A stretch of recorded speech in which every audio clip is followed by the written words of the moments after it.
आपको पता ही है आज की क्लास में हाइड्रोजन की डिस्कशन होनी है. ईदर योर डाउट्स और I will ask something like that.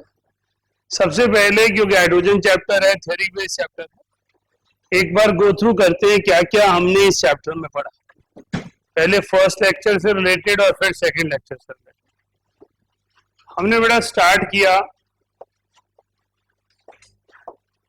हमने कहा hydrogen is the limitation of modern periodic table as well as all other periodic tables known so फार.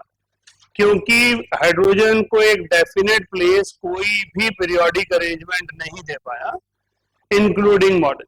हमने कहा मॉडर्न पीरियोडिक टेबल में इसकी फिक्स पोजीशन प्रॉपर्टीज बेस पे नहीं है, कॉन्फ़िगरेशन बेस पर है. इसलिए जब प्रॉपर्टी स्टडी करते हैं तो हाइड्रोजन को फिट नहीं पाते. हमने कहा हाइड्रोजन है certain similarities with alkali metals, जिनमें जो तीन इंपॉर्टेंट प्रॉपर्टीज मैंने क्लास में लिस्टिंग की, that was electronic configuration, reducing nature and liberation at cathode. Reducing nature का मतलब होता है किसी एलिमेंट को रिड्यूस करना, उसको इलेक्ट्रॉन देना. तो हाइड्रोजन रिएक्टेंट में जीरो ऑक्सीडेशन स्टेट में होना चाहिए या -1 में होना चाहिए और प्रोडक्ट में इलेक्ट्रॉन दिए होना चाहिए. कैथोड पर लिबरेट वहां पर होगा जहां पर हाइड्रोजन अल्कली मेटल की तरह पॉजिटिव ऑक्सीडेशन स्टेट में रहेगा. हमने जो आपको शीट दी थी उसमें आपके पास दिया गया है analogy with alkali metals, electronic configuration, electro positive character, formation of cation, electrolysis, valency and reducing nature. तो आप इलेक्ट्रो पॉजिटिव कैरेक्टर जानते ही हैं, जो भी एलिमेंट इलेक्ट्रॉन दे सकता है जिसकी रिड्यूसिंग नेचर है वो इलेक्ट्रो पॉजिटिव होता ही है. Formation of cation, hydrogen H positive form में एग्जिस्ट करता है जैसे अल्कली मेटल्स एग्जिस्ट करते हैं. वैलेंसी, अल्कली मेटल की और हाइड्रोजन की दोनों की वैलेंसी 1 है. फिर हम पहुंचे सिमिलैरिटीज विद हैलोजेंस में. हमने कहा हैलोजेंस में भी कुछ प्रॉपर्टीज यूनिक हैं जिसमें ये हाइड्रोजन सिमिलरिटी शो करता है. सबसे पहले तो फिजिकल स्टेट और एटॉमिसिटी है. हाइड्रोजन एक diatomic non metallic gaseous element है जैसे कि हैलोजन है. आयनाइजेशन एनर्जी, हाइड्रोजन की आयनाइजेशन एनर्जी हैलोजेंस में नियरली सेम है, रादर क्लोरीन, ब्रोमीन, आयोडीन से ज्यादा है. फिर हमने स्टडी की ऑक्सीडाइजिंग नेचर, कि हाइड्रोजन की कैपेसिटी है इलेक्ट्रॉन लेने की जैसे हैलोजन होते हैं. Halogens are good oxidising agent, hydrogen is not good oxidising, but it has ability to act as oxidizing agent in some cases. जब कोई एलिमेंट ऐसा होता है तो इस पे क्वेश्चन बनने के चांसेस ज्यादा होते हैं. Hydrogen is popular as reducing agent, rarely known as oxidising agent. तो एज अ स्टूडेंट हमें कौन से रिएक्शन पे ज्यादा फोकस करना चाहिए? ऑक्सीडाइजिंग. हमने कहा हाइड्रोजन एनोड पर लिबरेट होता है जिन कंपाउंड में वो हैलोजन जैसा दिखता है -1 ऑक्सीडेशन स्टेट में. जब हाइड्रोजन -1 ऑक्सीडेशन स्टेट में है तो इलेक्ट्रोलिसिस पर एनोड पर जाएगा, और जब +1 ऑक्सीडेशन स्टेट में है तो इलेक्ट्रोलिसिस पर कैथोड पर जाएगा. अब शीट में क्या दिया है? Electronic configuration. ये हमने यहां नहीं लिखा है क्योंकि हमने जनरल रिलेटिव फॉर्म में लिखा है. हाइड्रोजन की configuration on the basis of number of electrons similar नहीं है, on the basis of demand of electron similar है. Hydrogen need 1 electron to acquire noble gas configuration. Halogens also need 1 electron to acquire noble gas configuration. हमने कहा ionization energy वो हमने कर ली, non metallic character हो गया, एटॉमिसिटी हो गई, formation of compound with metals हो गई, कोवेलेंट कंपाउंड. हमने कहा हाइड्रोजन एक नॉन मेटल है, हैलोजन नॉन मेटल है. नॉन मेटल्स आपस में सिर्फ कोवेलेंट बॉन्ड बनाते हैं. तो हाइड्रोजन जब नॉन मेटल्स के साथ कंबाइन करता है, group 14, 15, 16, 17 always form covalent compounds. Replacement by other non metals, हमने कहा जैसे ऑर्गेनिक कंपाउंड्स होते हैं वहां हाइड्रोजन जो है आसानी से हैलोजन से रिप्लेस हो जाता है। इलेक्ट्रोलिसिस वो हमने डिस्कस कर लिया। फिर हमने डिस्टिंग्विशिंग फीचर पढ़ा, वो फीचर जिसकी वजह से हाइड्रोजन दोनों से डिसिमिलर है। हमने कहा उसका अनस्टेबल कैटायन अनस्टेबल एनायन है, जबकि अल्कली मेटल्स का मोस्ट स्टेबल कैटायन और हैलोजन का मोस्ट स्टेबल एनायन। हमने कहा हाइड्रोजन का ऑक्साइड न्यूट्रल है, हैलोजन के ऑक्साइड एसिडिक हैं और अल्कली मेटल के ऑक्साइड बेसिक है। यहां पर आके आपका हाइड्रोजन का फर्स्ट पार्ट ओवर होता है। ये मैं आपको समझाना चाहता हूं how you have to revise, right. आप हाइड्रोजन चैप्टर को रिवाइज करना चाहते हैं तो सबसे पहली आपकी ड्यूटी है similarities with alkali metals, similarities with halogens, differences from alkali metals and halogens. अब सेकंड फेज स्टार्ट होता है, हाइड्रोजन बनाई कैसे जा सकती है। तो हमने कहा हाइड्रोजन बनाने के तरीके कई सारे हैं, जिनमें से हमने किया फ्रॉम कोल्ड वाटर। हमने कहा रिएक्टिव मेटल हैलोजन के साथ रिएक्ट करते हैं वाटर के साथ और हाइड्रोजन गैस लिबरेट होती है। हमने कहा reactive metal S block metal violently react करते हैं, एक्सप्लोसिवली रिएक्ट करते हैं, इसलिए हम मेटल को डायरेक्टली नहीं डालते हैं, हम मेटल को अमलगम फॉर्म में लेते हैं। तो यहाँ पर हर स्टूडेंट की जनरल नॉलेज का हिस्सा होना चाहिए, अमलगम किसे कहते हैं। Amalgam is the name given to any metal dissolved in mercury. Mercury is a liquid, तो लिक्विड मेटल में जब कोई भी मेटल डिसॉल्व होता है तो उसे अमलगम कहा जाता है। हमने कहा यहां पर हम इसलिए प्रेफर करते हैं। फिर हमने कहा हॉट वाटर और स्टीम। हमने कहा मेटल अभी भी रिएक्टिव है पर उतना रिएक्टिव नहीं है जितना एस ब्लॉक। रिएक्टिव है पर उतना रिएक्टिव नहीं है जितना एस ब्लॉक, तो वो हाइड्रोजन को डिस्प्लेस कर सकता है, लेकिन उसके लिए हमें हॉट वाटर लेना पड़ेगा, एक बेयर मिनिमम एनर्जी देनी पड़ेगी।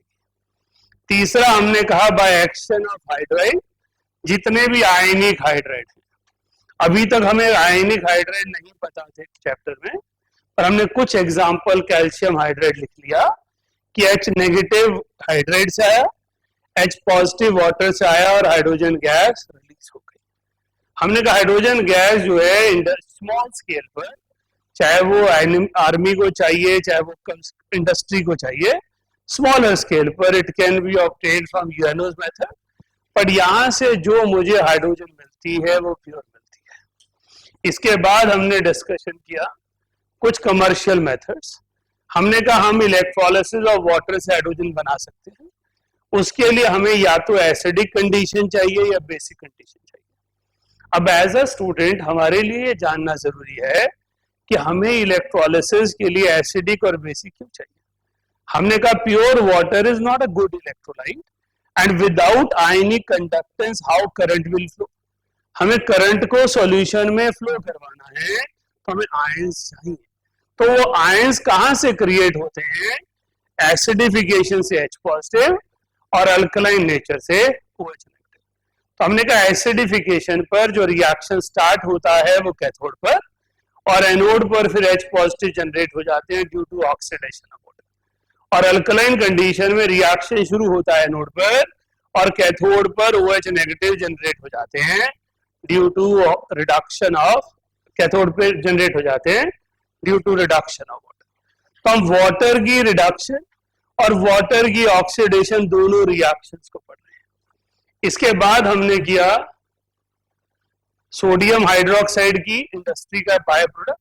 हमने कहा सोडियम हाइड्रोक्साइड बनाने के लिए हम ब्राइन सॉल्यूशन की इलेक्ट्रोलिसिस करते हैं। ब्राइन सॉल्यूशन एक्वस NaCl को कहते हैं, जहां से हमें हाइड्रोजन कैथोड पर और एनोड पे क्लोरीन मिलती है। तो हमारा टारगेट हाइड्रोजन बनाना नहीं है, हमारा टारगेट NaOH बनाना है, हमारा टारगेट क्लोरीन बनाना है, लेकिन हमें कैथोड पर हाइड्रोजन मिलती है, इसलिए हमने लिखा as a by product of the industry. हमने ये नहीं कहा कि हम इसे डायरेक्टली कमर्शियली यहीं से यूज कर रहे हैं, हम कह रहे हैं हमारा टारगेट हाइड्रोजन बनाना नहीं था, इंडस्ट्री की डिमांड NaOH बनाना था, बट रिएक्शन बाय प्रोडक्ट की फॉर्म में हाइड्रोजन गैस ऑब्टेन हो गई। इसके बाद हमने कुछ इंडस्ट्रियल प्रोसेस किए, बॉश और लेन। हमने कहा बॉश प्रोसेस में कार्बन को यूज किया जाता है, कोक से वाटर गैस बनती है और वाटर गैस को स्टीम से पास किया जाता है। मैंने कहा एंट्रेंस में और स्कूल में दोनों में पूछे जाने वाला इंपॉर्टेंट रिएक्शन है। पहला रिएक्शन लो टेम्परेचर पे है, दूसरा रिएक्शन हाई टेम्परेचर पे है। पहले रिएक्शन में कैटलिस्ट यूज हुआ है, दूसरे रिएक्शन में स्टीम के साथ रिएक्शन हो रहा है और इस रिएक्शन का अपना नाम है water gas shift reaction. Carbon monoxide और हाइड्रोजन का गैसियस मिक्सचर इनसेपरेबल है, बट कार्बन डाइऑक्साइड और हाइड्रोजन सेपरेबल है। कार्बन मोनोऑक्साइड और हाइड्रोजन इनसेपरेबल है due to their nature, physical nature. Carbon dioxide acidic है, इसलिए वो आसानी से सेपरेट हो जाती है। हमने कहा कार्बन मोनोऑक्साइड और हाइड्रोजन के मिक्सचर को या तो वाटर गैस कहते हैं या सिन गैस कहते हैं। वाटर गैस को सिन गैस कहा जाता है, लेकिन सिन गैस को वाटर गैस कहना बहुत अप्रोप्रिएट नहीं है, क्योंकि वाटर गैस में कार्बन मोनोऑक्साइड और हाइड्रोजन की रेशियो 1:1 रहती है। सिन गैस में कोई भी हो सकती है, जब कोई भी हो सकती है तो 1:1 हो सकती है, तो मैं वाटर गैस को सिन गैस भी कह सकता हूँ। फिर हम यहाँ पर आए ब्लेज प्रोसेस। हमने कहा इस प्रोसेस में हम पहले जो स्क्रैप आयरन है उसको स्टीम से रिएक्ट करके मैग्नेटिक ऑक्साइड और हाइड्रोजन बनाते हैं, फिर मैग्नेटिक ऑक्साइड से आयरन रीजनरेट करते हैं by using water gas. This is what we had started in class. Notes में क्या है, सबसे पहले वही रिएक्शन है तीनों, कोल्ड वाटर, हॉट वाटर और कैल्शियम हाइड्राइड। फिर hydrogen from acid and alkali. Hydrogen को एसिड से बना सकते हैं, ये आप सब जानते हैं, मेटल रिएक्टिविटी सीरीज में आपने ये भी पढ़ा है। All metals reactive than hydrogen have ability to displace hydrogen from acidic solution. Acidic solution से हाइड्रोजन लिबरेट होना और वाटर से हाइड्रोजन लिबरेट होने में फर्क है। केमिकली दोनों में सेम है, H positive plus electron give rise to H2, लेकिन एसिडिक सॉल्यूशन में फ्री H पॉजिटिव आयन होते हैं और एक्वा सॉल्यूशन में फ्री H पॉजिटिव आयन नहीं होते। तो जो लेस रिएक्टिव मेटल होते हैं, रिएक्टिविटी है, पुअर रिएक्टिविटी नहीं है, लेकिन एस ब्लॉक जितने रिएक्टिव नहीं है, उन्हें एनर्जी देकर हॉट वाटर लेना पड़ता है। जो रिएक्टिव मेटल एस ब्लॉक है कोल्ड वाटर से कर जाते हैं, लेकिन ये सारे ही मेटल लेस रिएक्टिव और मोर रिएक्टिव एसिड से हाइड्रोजन देंगे, क्योंकि वहां H पॉजिटिव बैठा है जिसे इलेक्ट्रॉन चाहिए। वाटर में H पॉजिटिव फ्री स्टेट में नहीं। फिर है अगला अल्कली। अब अल्कली जो है वो सबसे सरप्राइजिंग सी चीज है, लेकिन ऑब्जर्वेशन है तो हमें याद रखना पड़ता है। अल्कली में H पॉजिटिव नहीं है, वो H नेगेटिव का सॉल्यूशन है। अगर ऑक्सीडेशन निकालोगे तो H पॉजिटिव होगा, लेकिन अल्कली H पॉजिटिव देते नहीं है, राइट। और हाइड्रोजन गैस लिबरेट होनी है by taking electron. OH negative can not take electron, so we have a very limited category of metal which are amphoteric in nature and they have ability to displace hydrogen from acid as well as alkali. Alkali से hydrogen reactive metal भी नहीं निकाल सकते। मतलब आप कहें potassium को potassium hydroxide या सोडियम हाइड्रोक्साइड में डाल के हाइड्रोजन गैस लिबरेट कराएंगे, no, not possible. It is only property of amphoteric metal. So amphoteric metal में यहाँ आपको लिस्ट दे रखी है, zinc, aluminium, tin and lead जो लिबरेट करते हैं। मैं ऐसा नहीं कह रहा हूं कि सिर्फ यही एम्फोटेरिक होते हैं, लेकिन मैं कह रहा हूं कि ये वो एम्फोटेरिक हैं जिन पर क्वेश्चन पूछे जाते हैं। तो हमें एज अ स्टूडेंट ये 4 मेटल रटे होने चाहिए, aluminium, zinc, tin and lead. They have ability to liberate hydrogen from acid as well as alkali. Next page पर रिएक्शन दिया हुआ इनका, फिर वही प्योर हाइड्रोजन वाला रिएक्शन आ गया, फिर कमर्शियल मेथड में लिस्टिंग हो गई, दैट्स ऑल, है ना। इसके केमिकल प्रॉपर्टीज है, कंबशन, कॉम्बिनेशन, ये नॉर्मल रिएक्शन है, सभी को पता है। अल्कली मेटल के साथ ये ऑक्सीडाइजिंग एजेंट है, वो हमने ऑलरेडी कर लिया। नॉन मेटल से रिएक्ट करके HCl HBr बनाते हैं, वो भी हम कर चुके हैं। उसके बाद एक लाइन सिर्फ हेडिंग दिया हुआ है, सिंथेसिस ऑफ अमोनिया, आप सभी जानते हैं, N2 + H2 give rise to ammonia. Manufacture of methyl alcohol, carbon monoxide और हाइड्रोजन मिथाइल अल्कोहल देते हैं under catalytic reaction. Manufacture of hydrogen chloride, वो ऊपर दिया H2+X2, हाइड्रोजनेशन ऑफ ऑयल, और हाइड्रोजनेशन ऑफ ऑयल का होता है एल्कीन और एल्काइन को एल्केन में कन्वर्ट करना। अनसैचुरेटेड फैट ऑयल्स होते हैं, उनको सैचुरेटेड करना हाइड्रोजन की एडिशन।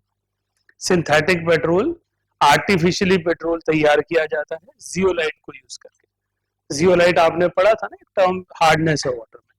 तो जियोलाइट की बहुत सारी टाइप्स होती है, उनमें से कोई एक टाइप होती है जो हाइड्रोकार्बन से तैयार करती है। ऑक्सी हाइड्रोजन फ्लेम, वो आपने ऑलरेडी पढ़ ली, टॉर्च मेटल्स में वेल्डिंग में यूज होती है।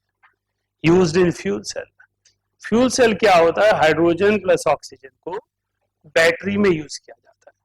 हाइड्रोजन गैस और ऑक्सीजन गैस को पास करते हैं और कैथोड और एनोड पर उनका एक रिएक्शन होता है। इसकी डिटेल डिस्क्रिप्शन इंपॉर्टेंट है और वो इलेक्ट्रोकेमिस्ट्री +2 में आएगी, अभी नहीं चाहिए हमें। रॉकेट फ्यूल वो भी वही आएगा। नेक्स्ट आपके आइसोटॉप हाइड्रोजन, मैंने नहीं पढ़ा है, मैंने कहा आप इससे पढ़ लेना क्योंकि जनरल नॉलेज है। प्रोटियम, ड्यूट्रियम, ट्रिटियम, इस तरह से हाइड्रोजन जो है आइसोटॉप में एग्जिस्ट करता है। प्रोटियम, ड्यूट्रियम, ट्रिटियम आइसोटॉप्स हैं। हैवियर आइसोटॉप ड्यूट्रियम और radio active isotope tritium, right. फिर हमने किए वेरियस फॉर्म्स ऑफ हाइड्रोजन, और क्लास में हमने वेरियस फॉर्म ऑफ हाइड्रोजन से पहले किए थे टाइप्स ऑफ हाइड्राइड्स। हमने कहा हाइड्राइड्स की कैटेगरी है आयनिक और सलाइन। आयनिक और सलाइन मतलब सॉल्ट जैसे, जिनकी आपने इलेक्ट्रोलिसिस करवाई, इनमें H नेगेटिव होता है। फिर आए मॉलिक्यूलर हाइड्राइड, मॉलिक्यूलर हाइड्राइड और कोवलेंट हाइड्राइड, ये सारा P ब्लॉक बनाता है। उसके अलावा बेरिलियम और मैग्नीशियम बनाते हैं due to high ionization energy. अगर आपने पीरियोडिक प्रॉपर्टीज चैप्टर सही ढंग से तैयार किया है, आपने हर जगह वहां लिखा है beryllium magnesium have exceptional property, तो अब वो खुद ही स्ट्राइक हो जाएगा। अब यहाँ के लिए अलग से नहीं पढ़ रहे। एक अच्छे स्टूडेंट को दिमाग में आता है यार बेरिलियम मैग्नीशियम नहीं आने चाहिए, जब मैं एस ब्लॉक लिखूंगा तो बेरिलियम मैग्नीशियम उसके साथ नहीं चाहिए क्योंकि उनकी आयनाइजेशन एनर्जी हाई होती है। तो हमने कहा वो इलेक्ट्रॉन डेफिशिएंट हाइड्राइड बनाते हैं जिनके पास इलेक्ट्रॉन्स की तंगी है, राइट। ये सभी पॉलीमराइज होते हैं थ्रू बनाना बॉन्ड, 2 इलेक्ट्रॉन 3 सेंटर बॉन्ड। हमने ग्रुप 14 इलेक्ट्रॉन प्रिसाइज हाइड्राइड बनाता है। इलेक्ट्रॉन प्रिसाइज का मतलब होता है ना इलेक्ट्रॉन देने के लिए है ना इलेक्ट्रॉन लेने की कैपेसिटी है, ये सिर्फ कार्बन फैमिली का फीचर है। फिर इलेक्ट्रॉन रिच हाइड्राइड वो हैं जहां पर डोनेटेबल लोन पेयर है। इसके बाद हमने किए मेटालिक और इंटरस्टिशियल। हमने कहा ट्रांजिशन मेटल में बीच में खाली जगह होती है, वहां हाइड्रोजन ट्रैप हो जाती है, बीच में कोई फोर्स ऑफ अट्रैक्शन नहीं है, सिर्फ वंडरवॉल अट्रैक्शन है, रेगुलर बॉन्डिंग नहीं है, इसलिए हाइड्रोजन इजीली अवेलेबल है। ये अच्छे रिड्यूसिंग एजेंट होते हैं, राइट। फिर हमने कहा elements of group 7, 8, 9 do not form hydride, so it is known as hydride. अब यही चीज यहां पर देखें, यहां पर पेज नंबर 6 पर दिया हाइड्राइड्स, आयनिक, मॉलिक्यूलर, मेटालिक, बस ये फीचर ही दे रखे हैं कैसे कैसे कौन कौन से होंगे। लास्टली हम पहुंचे types of hydrogen, nascent hydrogen, atomic hydrogen और ऑक्लूडेड हाइड्रोजन। ये तीनों हाइड्रोजन केमिकली एटॉमिक हाइड्रोजन जैसी ही दिखती हैं। फर्क क्या है, आपके पास नेसेंट हाइड्रोजन एक नेचुरल रिएक्शन से बनती है और सिर्फ तब बनती है जब कोई दूसरा लेने वाला अवेलेबल हो। आप कहें SnCl2 with HCl always give nascent hydrogen is a wrong statement. It gives nascent oxygen when there is certain compound which can accept hydrogen. आपकी क्लास में शायद अलग रिएक्शन किया था हमने, ठीक है ना, नहीं कि दूसरा होगा। तो हमारे पास नेसेंट हाइड्रोजन जो है वो अवेलेबल तब होती है जब दूसरी तरफ कोई एक्सेप्टर हो। ये सेकंड रिएक्शन शायद था आपका, है ना, राइट। उसके बाद हमने कहा एटॉमिक हाइड्रोजन जो है वो मॉलिक्यूलर हाइड्रोजन से इलेक्ट्रिक डिस्चार्ज से प्रोड्यूस होती है, करंट देते हैं। क्योंकि हाइड्रोजन की बॉन्ड डिसोसिएशन एनर्जी बहुत ज्यादा है, तो उसको तोड़ के एटॉमिक हाइड्रोजन बनाने के लिए बहुत ज्यादा एनर्जी एब्सॉर्ब होती है। हमने कहा जो एटॉमिक हाइड्रोजन इस तरीके से बनता है वो हाईली अनस्टेबल है, उसका हाफ लाइफ पीरियड 0.3 सेकेंड है। हाफ लाइफ पीरियड का मतलब होता है एक सब्सटेंस पड़े पड़े आधा कंज्यूम हो जाए। मतलब मैंने यहाँ पर पानी रखा हुआ है बॉटल में, ये पानी अपने आप ही डिकम्पोज हो जाए। जो रिएक्टिव चीजें होती हैं वो अपने आप डिकम्पोज होती हैं। तो हाफ लाइफ पीरियड इंडिकेट करता है how reactive a compound is. तो हाइड्रोजन जो एटॉमिक प्रोड्यूस होती है 1/3 ऑफ सेकेंड में जितनी अमाउंट अवेलेबल है उसका हाफ कंज्यूम हो जाता है, राइट। तो जितनी एनर्जी उसने एब्जॉर्ब की है वो सारी एनर्जी रिलीज करता है। इसके बाद ऑक्लूडेड हाइड्रोजन, इंटरस्टिशियल हाइड्रोजन ही है, इसमें सबसे ज्यादा अमाउंट हाइड्रोजन एब्जॉर्ब होती है। फिर हम मॉलिक्यूलर हाइड्रोजन जो ऑर्थो और पैरा दो कैटेगरी में एग्जिस्ट करती है। ये टर्म आपने पहली बार ऐसी पढ़ी है जहां न्यूक्लियर स्पिन की बात हो रही है। जब हम पहली बार कोई ऐसी चीज पढ़ते हैं तो चांस ऑफ एरर है कि हम उसे याद ना रखें या कंफ्यूज हो जाए या मिक्स कर जाए, है। क्योंकि हमारे जो अंदर ज्ञान है केमिस्ट्री का, वो कहता है ये कैसे हो सकता है, न्यूक्लियस का भी स्पिन लेना पड़ेगा, राइट। वो क्वेश्चन कर रहा होता है, आज से पहले तो पढ़ाया नहीं कभी, राइट। तो nuclear spin is significant when there is hydrogen, reason single proton. इसकी वजह से वो स्पिन अपीयर होता है और वो फिजिकल प्रॉपर्टीज को अफेक्ट करता है। यही सारी चीजें आपको यहाँ पर दी हुई है। मैंने सारा रिवाइज क्यों कराया, क्योंकि जब बच्चे क्लास में आए उनकी शक्लों से लग रहा था पढ़ के नहीं आए। मैंने कहा चलो मैं कुछ रिवाइज करवा देता हूँ ताकि एक एनवायरनमेंट क्रिएट हो जाए, हाँ हाइड्रोजन पढ़ रहे हैं। चलिए फर्स्ट शीट डिस्कस करते हैं। इसके बेटा हमने कहा जो भी सैंपल ऑफ हाइड्रोजन गैस आप कहीं भी पाते हैं, आपने एक सिलेंडर ऑफ हाइड्रोजन गैस लिया, अगर वो रूम टेम्परेचर पर आपके पास है तो उसमें 75% ऑर्थो और 25% पैरा हाइड्रोजन अवेलेबल होगा। जैसे जैसे आप टेम्परेचर डिक्रीज करते जाएंगे ऑर्थो हाइड्रोजन पैरा हाइड्रोजन में कन्वर्ट होता जाएगा। पैरा हाइड्रोजन जो है वो लो टेम्परेचर पे एक्सेसिव हो जाता है और अराउंड 20 केल्विन 100% अमाउंट मिल जाती है, लेकिन ऑर्थो हाइड्रोजन हमें कभी भी 100% नहीं मिलता। अब ये ऐसी चीजें हैं जो अच्छे बच्चों को कंफ्यूज करती हैं। रीजन तो बताओ ऐसा क्यों रहा है, राइट। ऐसा रीजन नहीं है, ये ऑब्जर्वेशन है जिसको हमने लिस्टिंग में डाला। वो स्कोप है अभी आपके रिसर्च करने का, क्या आपका दिल कर रहा है रिसर्च करनी है, चलो इस पे कर लो, क्यों नहीं हुआ, राइट। तो ऑर्थो हाइड्रोजन जो मैक्सिमम अमाउंट में अवेलेबल है वो 75% एट 300 केल्विन है। हाँ जी, और कुछ?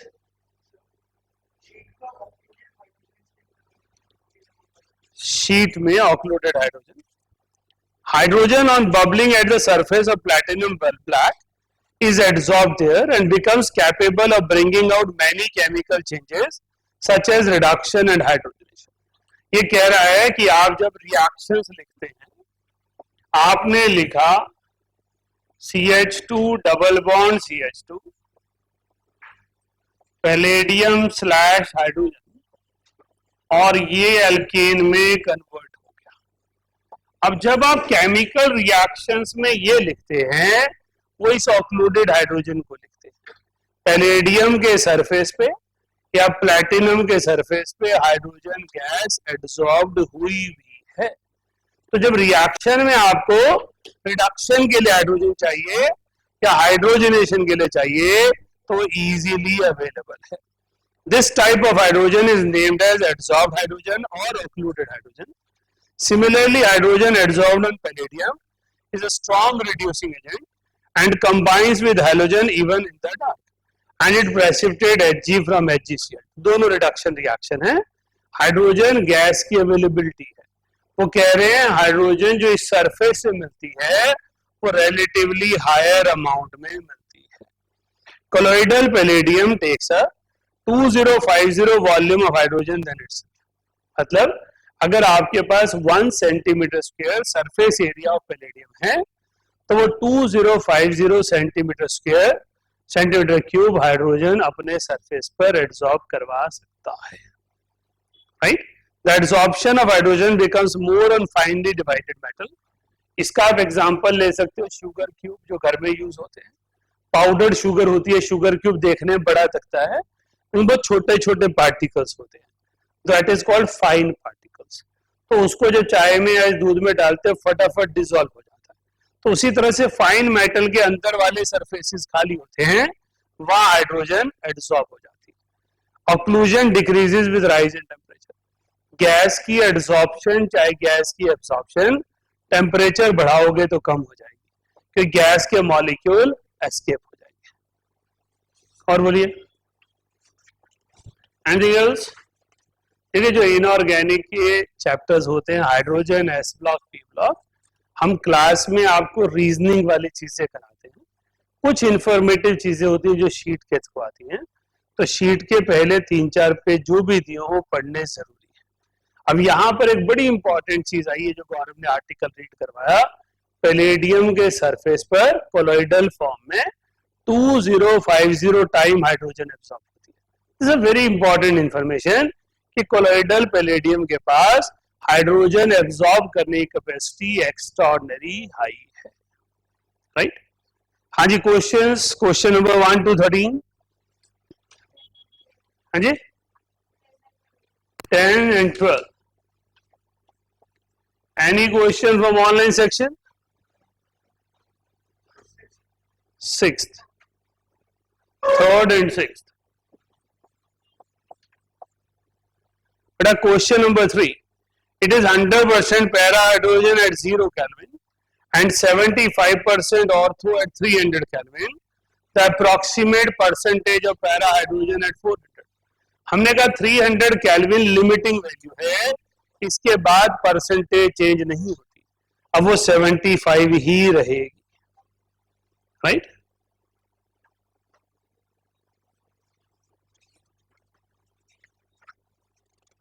क्वेश्चन नंबर 3 का आंसर ए दिया हुआ है, पैरा दिया ना, तो para 25। Question number 6, which element out of the following do not produce hydrogen on treatment with caustic soda? Caustic soda is NaOH। NaOH के साथ हाइड्रोजन गैस कौन लिबरेट करेगा? जो एम्फोटेरिक मेटल होगा। एम्फोटेरिक मेटल में कौन है हमारे पास? जिंक और टिन और एल्यूमिनियम। तो कौन नहीं करेंगे? Magnesium and copper. So answer must be B, 3 and 4। Question number 10, when same amount of zinc is treated separately with excess of sulfuric acid and excess of sodium hydroxide, the ratio of volume of hydrogen gas is what? बेटा दोनों ही reaction में zinc से zinc 2 positive बनता है और hydrogen H positive से H2 form में जाता है। क्योंकि रिडॉक्स चेंज सेम है तो वॉल्यूम भी सेम ही आएगा।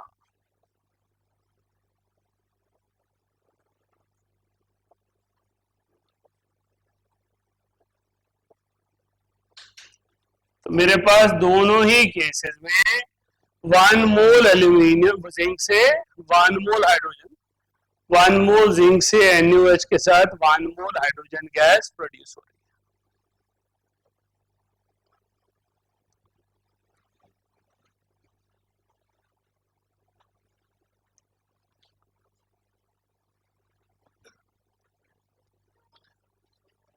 हाँ जी बोलो। क्वेश्चन नंबर 11, नॉन स्टोइशियोमेट्रिक हाइड्राइड कौन बनाते हैं? Transition metals, right. Non स्टोइशियोमेट्रिक hydride कौन बनाते हैं?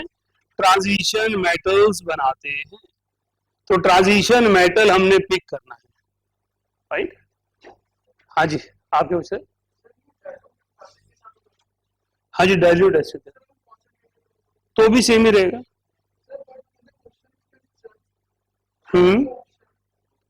हाँ जी, हाँ जी, ठीक है। नहीं नहीं, वहां पर कंसंट्रेटेड पे फर्क नहीं है, NO3 का फर्क है। वहां आप जो है वो कंसंट्रेटेड का फर्क देख रहे हो, एक्चुअली जो फर्क है वो कंसंट्रेटेड का नहीं है, नाइट्रिक एसिड का है। लिख लीजिए, सभी लिख लीजिए। क्वेश्चन नंबर 5 की रेफरेंस में लिखवा रहा हूं। Nitric acid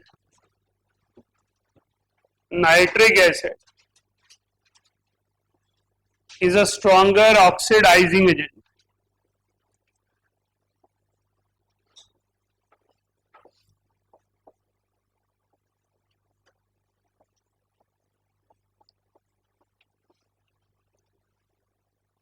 So instead of hydrogen,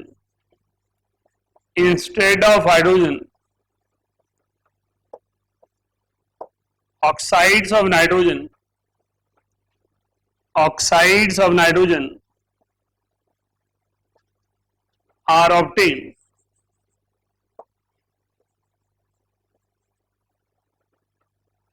when most of the metals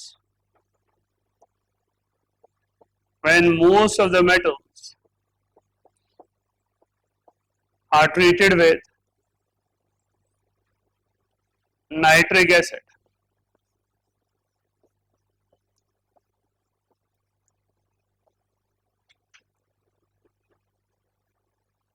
When zinc reacts with nitric acid,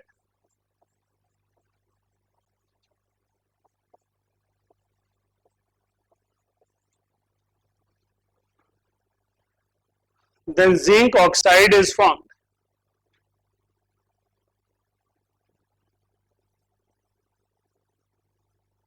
Which finally changes to zinc nitrate.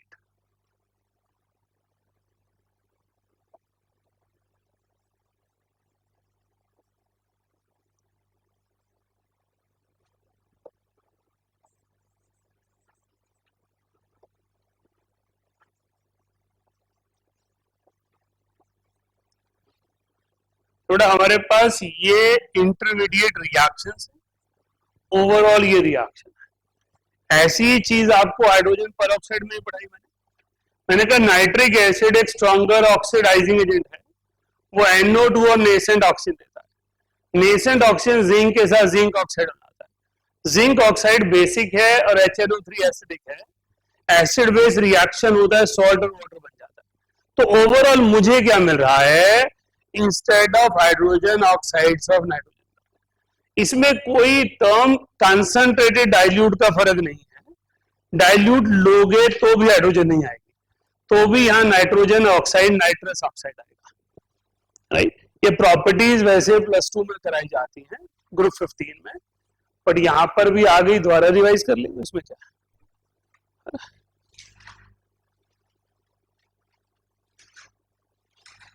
अब ये चीजें इंपॉर्टेंट है, इसलिए क्लास में डिस्कशन होती है ना। एक के क्वेश्चन से सबको फायदा हो जाता है। रोहान कोई शीट करके आया हो? हाँ जी, नहीं करी है आपने, फर्स्ट सेकंड दोनों की है, सिर्फ फर्स्ट की है। Okay, question number 12। Question number 12 में पूछा है correct order of occlusion of hydrogen. Occlusion of hydrogen means adsorption of hydrogen. अभी आपने पढ़ा सबसे ज्यादा किसमें होती है, कोलोइडल, और लंप्ड और पाउडर्ड में किसमें ज्यादा होगी, पाउडर्ड में, क्योंकि पाउडर्ड का मतलब fine particles. So 1 is greater than 2 is greater than 3.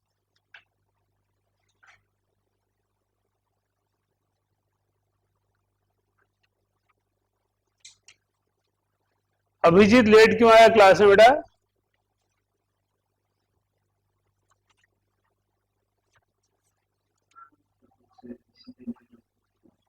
क्या कह रहा था? अच्छा, काम था कोई, पर काम को केमिस्ट्री से पीछे रखा करो, केमिस्ट्री से आगे मत रखा करो, है ना। अगले 2-4 दिन है तुम्हारे मस्ती करने के, कौन सा क्लास में बुला रहा हूँ। नेक्स्ट है आज फ्राइडे की छुट्टी, next class will be on Monday. हाँ जी, देखो मेरे यहाँ नेचर नहीं है, या तो छुट्टी है या काम है, राइट। अब छुट्टी का मखौल नहीं करना होता कि छुट्टी भी दे दो, टेस्ट भी रख दो। टेस्ट रखा है, मंडे को रखा रिवीजन टेस्ट, है ना 8th को हमारा रिवीजन टेस्ट है। मतलब मुझे कई बार स्कूल वालों पर भी इस चीज का गुस्सा आता है, हो सकता है उनकी मजबूरी हो, समर ब्रेक देते हैं और ब्रेक में इतना काम दे देते हैं, फिर ब्रेक क्यों दे रहे हो? ब्रेक का मतलब मस्ती होता है भाई, आप चाहे 2 दिन के दो चाहे 4 दिन के दो, उसके पीछे होमवर्क दो, फिर क्यों दे रहे हो?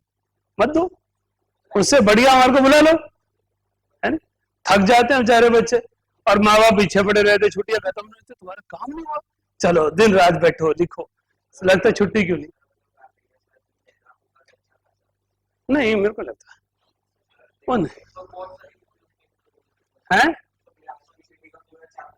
नहीं वो तो बात की अलग है, तो तुम्हारे हाथ में है, तुमने क्या पढ़ना है। देखो अगर चैप्टर सिर्फ थियरी की फॉर्म में जा रहा है कि आपने पढ़ना है, मैंने क्लास में नहीं पढ़ा, तो वर्क है। अगर मैंने क्लास में भी पढ़ाया तुमने रिवाइज करना है, तो वर्क नहीं है। अब ऐसे तो मैं भी दे सकता हूँ, स्टेट्स ऑफ मैटर का चैप्टर सबसे आसान है, चलो मैं 5 वीडियो अपलोड कर देता हूँ, खत्म हो गया chapter, Monday will finish off, है ना। बट फायदा कोई नहीं, ऐसा क्या करूंगा देखें। चलिए next page, question number 14 to 27। 14, 16, 17, 22, बस आयुष कर गया है शीट, नहीं कर क्या है, झूठ है, हम शीट पर नहीं डिस्कस कर रहे, इससे पता चलता है क्या कर क्या है, हैंस इट इज प्रूव्ड। चलिए question number 14, electron rich hydride among the following which cannot form hydrogen bond. Electron rich hydride which cannot form hydrogen bond. तो आपके पास इलेक्ट्रॉन रिच वो होते हैं जिनके पास लोन पेयर होते हैं। लोन पेयर वाले 2 हैं, बी और डी। बी में नाइट्रोजन और डी में मेरे पास H2S, एक ग्रुप 15 और एक ग्रुप 16। अब आप बताओ हाइड्रोजन बॉन्ड कौन बनाता है? नाइट्रोजन, H2S नहीं बनाएगा। Hydrogen bond is found only by fluorine oxygen nitrogen, phone, right. तो आपसे पूछा गया electron rich hydride which can not form hydrogen bond, तो आंसर आ गया H2S। Next question number 16, which of the following group has only first element able to form hydride? Group 6 ये याद ही करने वाला है, क्रोमियम का ग्रुप है, सिर्फ क्रोमियम हाइड्राइड बनाता है, बाकी कोई नहीं बनाता। Question number 17, which of the following hydride has covalent polymeric structure? Polymeric किस में कराया था? Electron deficient hydride. Electron deficient मतलब बेरिलियम, मैग्नीशियम एंड ग्रुप 13, तो ऑप्शन में कौन है? Beryllium, D. कुछ बच्चे बेरियम और बेरिलियम में कंफ्यूज हो जाते हैं। बेरियम आयनिक हाइड्राइड बनाएगा सेलाइन और बेरिलियम पॉलीमेरिक बनाएगा। Next is 19, take out the odd compound out. तो ऑड कंपाउंड आउट का मतलब है जो आपको इन चारों में अलग दिख रहा हो, तो बहुत सारी चीजें हो सकती है, वो ऑब्जर्वर की पोजीशन है कि वो क्या चीज देख रहा है। मुझे क्या दिख रहा है? ए बी सी तीनों आयनिक हाइड्राइड, तीनों में हाइड्रोजन H नेगेटिव फॉर्म में है, स्कैंडियम में नहीं है। Scandium interstitial hydride, metallic hydride.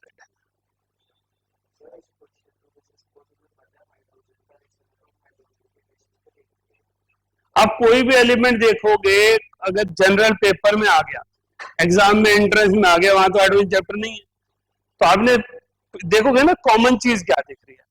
Common है हाइड्राइड, तो there must be some property related to hydride. Next question 22, ionic hydrides react with water to give, ionic hydride react with water to give basic solution. क्योंकि आपके पास आयनिक hydride कौन बनाता है? S block, तो उनके क्या बनते हैं? हाइड्रोक्साइड्स। Hydroxides are basic. आपने क्लास में क्वेश्चन किया था, रिएक्शन किया था, calcium hydride react with water in order to give calcium hydroxide along with hydrogen gas, right? तो आपके पास सॉल्यूशन कौन सा बना? बेसिक। क्लियर है? Question number 25, metallic hydrates. Metallic hydrates are also called interstitial hydrate. Metallic hydrates are non-stoichiometric, being deficient in hydrogen. Not true.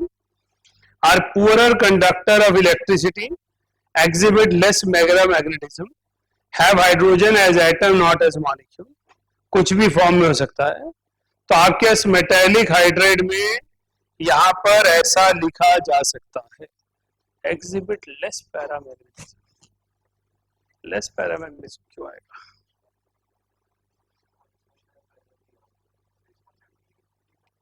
मैं वही सोच रहा हूँ. डी पढ़ने का मुझे लगा कि शायद बाकी प्रॉपर्टी कहीं कोई अपील कर रही है, किसी तरह की अपील कर सके.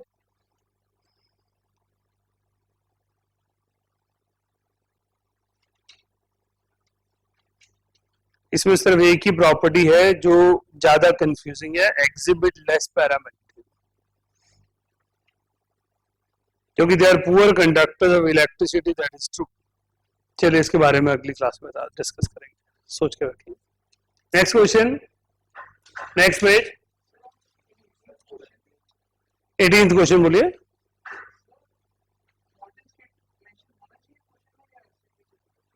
मोल्टन स्टेट होना चाहिए, लेकिन इसमें सिंपल पूछा है इलेक्ट्रिक कंडक्शन कौन शो कर सकता है, किसी भी फॉर्म में हो, है ना. Next page, 28 and 32. ओके, 28, 30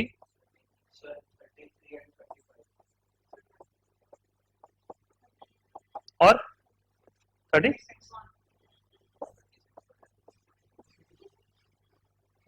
36 का है?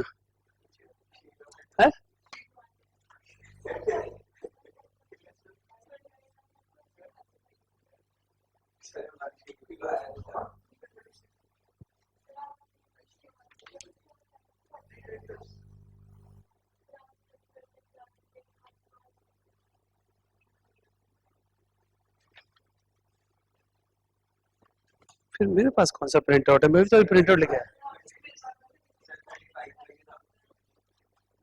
अच्छा कोई बात नहीं. अच्छा अच्छा अच्छा, ओके ओके ओके, ठीक है, बाद में डाले जाओ, कुछ बाद में कर लेंगे उसको discuss. Question number 28, under what condition of temperature and pressure formation of atomic hydrogen from molecular hydrogen will be favored most. अब ये क्वेश्चन है, इस क्वेश्चन की वजह है कि आपको समझ में नहीं आया क्योंकि आपने इक्विलिब्रियम नहीं किया. ये क्वेश्चन जो है वो इक्विलिब्रियम से है बेसिकली. तो हमारे पास वहां एक टर्म पढ़ते हैं हम, ली-चैटलियर प्रिंसिपल, जो बताता है किस रिएक्शन को कौन सी चीज फेवर करती है. मैं फिर भी आपको समझाता हूं, उम्मीद है आप समझ पाए. हमारे पास क्योंकि ये रिएक्शन एंडोथर्मिक है, इसे हाई टेम्परेचर चाहिए. तो हाई टेम्परेचर चाहिए तो रिएक्शन किस डायरेक्शन में होगा? जब हाई टेम्परेचर होगा. जितना ज्यादा टेम्परेचर लगाऊंगा उतनी जल्दी ये फॉरवर्ड जाएगा. अब यहाँ 2 मोल्स हैं या 1 मोल है. प्रेशर लगाऊंगा तो कोलिजन ज्यादा होंगी. किसके बीच में कोलिजन ज्यादा होंगी? H2 के बीच में या H के बीच में? इसके बीच में, क्योंकि यहाँ एक मॉलिक्यूल है, यहाँ 2 पार्टिकल है. यहाँ एक मॉलिक्यूल एग्जिस्ट करेगा या 2 पार्टिकल एग्जिस्ट करेंगे. तो जब हम हाई प्रेशर लगाएंगे तो इनकी कोलिजन बढ़ेगी और रिएक्शन पीछे आ जाएगा. तो अगर मैं लो प्रेशर लूंगा तो रिएक्शन आगे चल जाएगा. तो आपने लिखना है high pressure, low pressure and high temperature. शायद प्रेशर वाला पॉइंट आप पूरी तरह ना समझ पाए, कोशिश कीजिएगा घर जाके द्वारा सोचिएगा मेरी बात को. फिलहाल आप यहाँ पे रेफरेंस के लिए लिख लीजिए ली-चैटलियर्स प्रिंसिपल.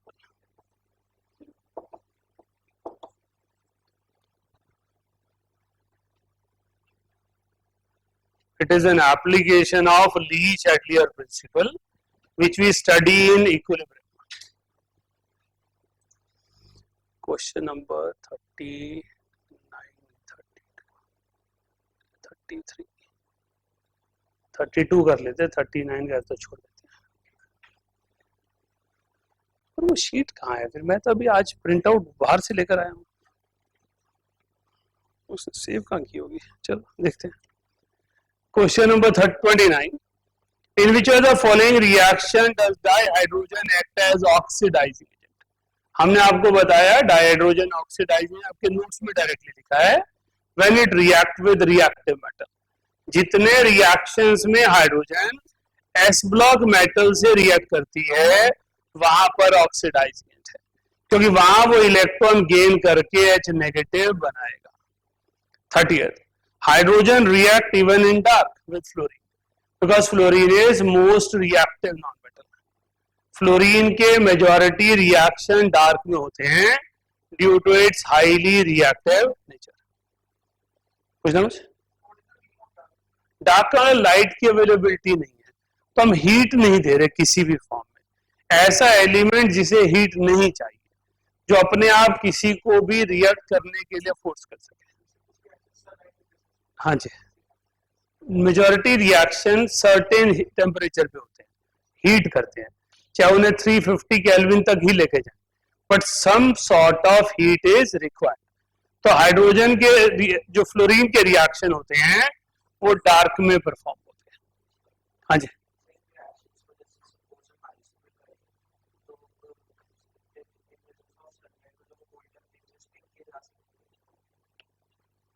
अगर आप कोल्ड टेम्परेचर पे कर रहे हो, सनलाइट की वजह से क्या मतलब?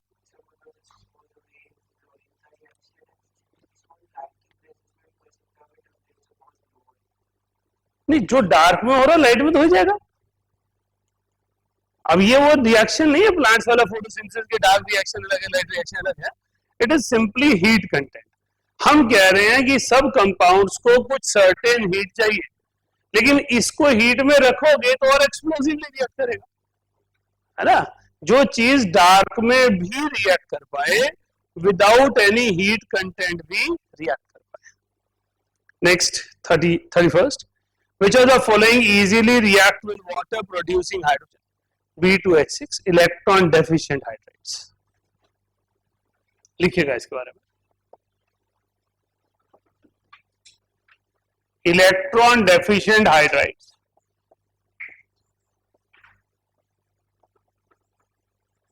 Electron deficient covalent hydrides.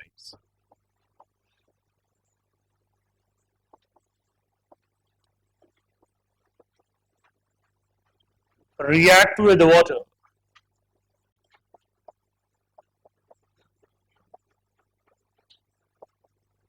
due to their ability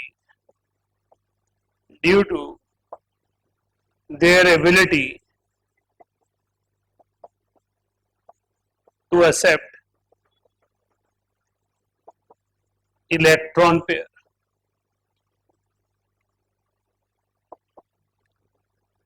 बड़े क्वेश्चन बना ही क्यों है?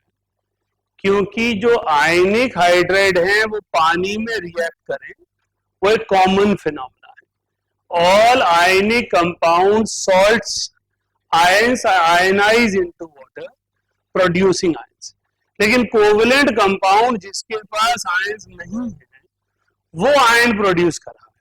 तो आयन क्यों प्रोड्यूस कर रहा है? तो हमारे पास B2H6 react with water, accepting lone pair changes to BOOH whole thrice plus 3 hydrogen gas, 6 hydrogen gas। तो हमारे पास जो ये रिएक्शन है ये लोन पेयर लेने की कैपेसिटी के कारण है। ये रिएक्शन हर इलेक्ट्रॉन डेफिशिएंट कंपाउंड पर होगा। ये भी इफेक्ट है बेसिकली इक्विलिब्रियम का। इक्विलिब्रियम में ऐसे कंपाउंड्स को कहते हैं लुईस एसिड और ऐसे कंपाउंड्स को कहते हैं लुईस बेस। अगर हमने इक्विलिब्रियम पहले पढ़ा होता तो हम पहले से पहले लिख कर चलते that these all are Lewis acids, they have ability to combine with water by accepting electrons, right? अच्छा, समझ गया। वो 5 क्वेश्चन जो निश्चय हो रहा वो अगली शीट में चलेंगे, शीट 2 में है वो, राइट? वो यहाँ से काट दिए थे क्योंकि इस इस पूरी शीट में थे नहीं, कहीं टॉपिक नहीं थे। नेक्स्ट क्वेश्चन, क्वेश्चन नंबर 32 भी पूछा हुआ था चैट में। Electrolysis of aqueous NaCl and NaH differs in. बेटा आपके पास formation of basic solution at cathode by NaCl only, not true, दोनों में NaOH आना है। Formation of basic solution at cathode by NaH only, only वाली word ही नहीं आएंगे। Formation of hydrogen gas at cathode and anode both by NaH only.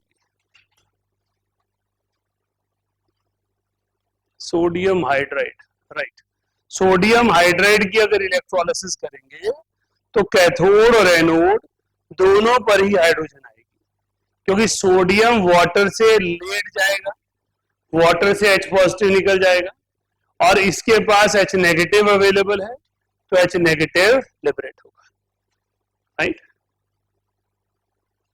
अब आपके नोट्स में लिखा है सोडियम हाइड्राइड की इलेक्ट्रोलिसिस पर सोडियम कैथोड पर और हाइड्रोजन एनोड पर जाता है, ये कंफ्यूजन है, तो लिखो एक स्टेटमेंट ला लो साथ में। When any alkali metal salt is electrolyzed, when any alkali metal salt is electrolyzed from aqueous solution,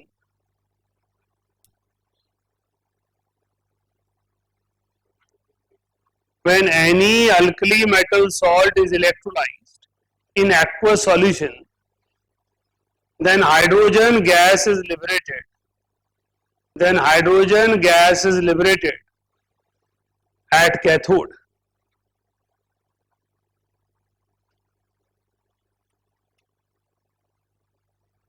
Because water is preferentially reduced. Water is preferentially reduced. Right? हम क्या कहना चाहते हैं कि अल्कली मेटल्स रिएक्टिव मेटल हैं, इनके cation solution में stable हैं, इन कैटायंस की रिडक्शन देर से होती है और वाटर की रिडक्शन पहले हो जाती है, इसलिए एक्वस सॉल्यूशन वर्ड यहां पर अलग है।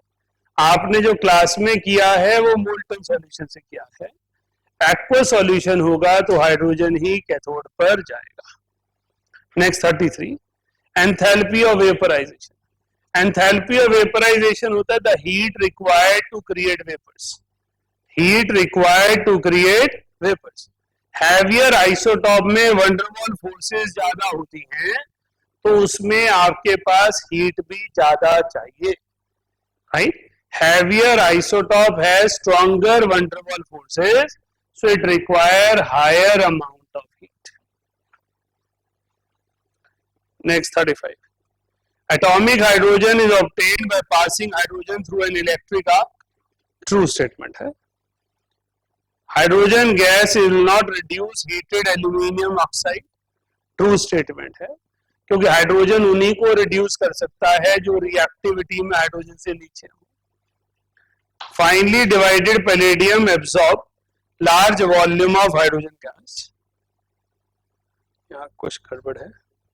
Pure nascent hydrogen is best obtained by reacting Na with ethyl alcohol. Not true. अब फर्स्ट और सेकंड 100% करेक्ट है, फोर्थ 100% इनकरेक्ट है, थर्ड पार्शियली करेक्ट है, क्योंकि थर्ड में लिखा है absorb, it should B adsorb. Absorb नहीं होना चाहिए, एड्सॉर्ब होना चाहिए, तो आप भी करेक्ट कर लें, it should be hydrogen adsorbed. Tick करना पड़ेगा, ऑप्शन नहीं है ना और कोई, नन ऑफ दिस भी नहीं है ना, राइट। अगर मैं नन ऑफ दिस होता मैं नन ऑफ दिस क्या चला जाता। एक 34 बचा था, कहते वो भी करा दो। Hydrogen can not reduce, hydrogen can not reduce alumina, अभी तो पड़ा Al2O3, राइट। एल्यूमिना को रिड्यूस नहीं कर सकता क्योंकि एल्यूमिनियम रिएक्टिव है। Enthalpy of vaporization is the amount of heat required to convert liquid to vapors, right? अब ये सारी चैलेंजेस क्यों है? क्योंकि बीच के चैप्टर काटे हुए। एंथैल्पीज की डेफिनेशन कौन से चैप्टर में आएंगी? थर्मोडायनेमिक्स। 13:13। अभी कहां से इतनी ठंड हो गई? अभी रुक जा। क्वेश्चन नंबर 34 हो गया। Can you repeat the correction again? हाँ जी बेटा, करेक्शन मैंने कही है कि 35 की थर्ड ऑप्शन में एब्जॉर्ब की जगह एडजॉर्ब होना चाहिए। हाइड्रोजन की कोलॉइडल सॉल्यूशन में एडजॉर्प्शन होती है, एब्जॉर्प्शन नहीं होती, so it should be adsorbed. Question number 13 कह रहे हैं बेटा। क्वेश्चन 13 द्वारा एक बार देख रहे हैं। Incorrect statement regarding ortho and para hydrogen is, or at low temperature proportion of para hydrogen is more than that of ortho. That is true. All physical properties of ortho and para hydrogen is same. Not true. अगर physical property same होती तो ortho और para hydrogen पढ़ने की जरूरत ही क्यों होती? Chemical properties electronic arrangement पे डिपेंड करती हैं और physical property nucleus plus electron पर डिपेंड करती है, मेनली न्यूक्लियस पर डिपेंड करती है, क्योंकि फिजिकल प्रॉपर्टी मास डिटरमाइंड है या इलेक्ट्रोटॉन के स्पिन पर बेस्ड है, इसलिए chemically they are same but physically they are different. हाँ जी, क्लियर हो गया सर? 34 फिर से एक्सप्लेन कर दो। रूपम महाराज आप पूछो, क्या पूछना आपने, क्योंकि रिपीट तो मैंने वही करना है।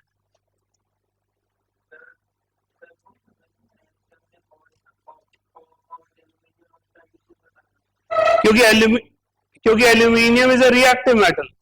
Reactive metal can not be reduced by hydrogen.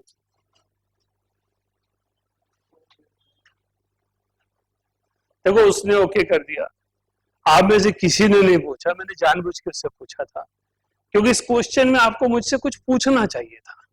क्या पूछना चाहिए था? दोबारा क्वेश्चन रीड करो, देखो 34 कौन सी ऐसी चीज है जो टक्कर मारनी चाहिए थी? नहीं यार, इसमें ये पूछना चाहिए मुझे। आंसर तो Al2O3Fi है। आपको पूछना चाहिए था why not iron? Iron is a reactive metal. Metal reactivity series में हाइड्रोजन से ज्यादा रिएक्टिव है, राइट? आपके पास हाइड्रोजन से ज्यादा रिएक्टिव है, तो हाइड्रोजन जो है वो आयरन को रिड्यूस नहीं करना चाहिए।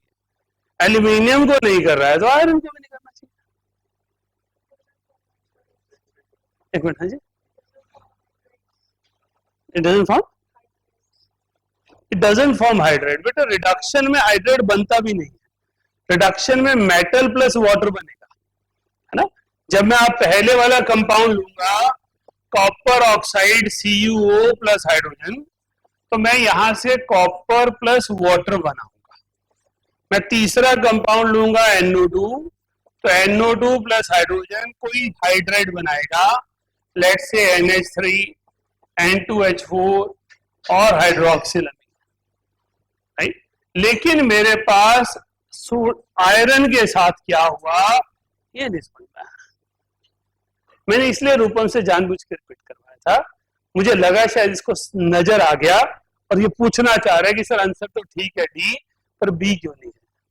लिखिए लिखिए लिखिए, लिखो तो सही, ये बड़ी अच्छी सी चीज है लिखने वाली है।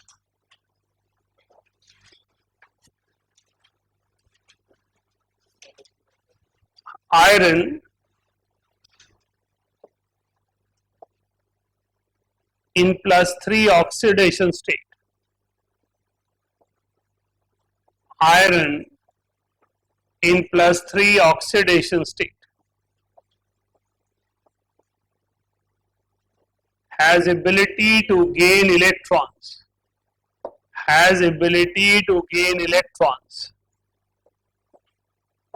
from hydrogen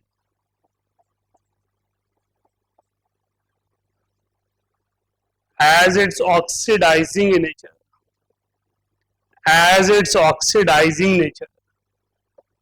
increases,